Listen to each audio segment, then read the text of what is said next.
点着了。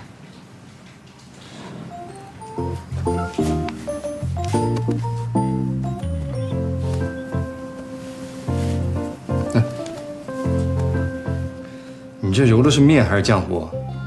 我也不知道怎么办，这做出来的东西还能不能吃？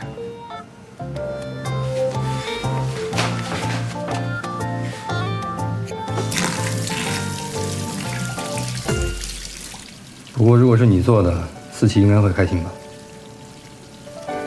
季老师，我觉得你平时那么心疼思琪，有的时候就应该让她知道，其实我们都以为是最了解亲人的，但是很多话却说不出口，其实彼此都是在等对方先踏出那一步。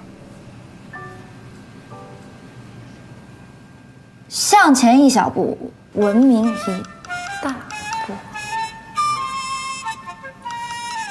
把脸给我擦了，一边待着去，我来做打压手。哦。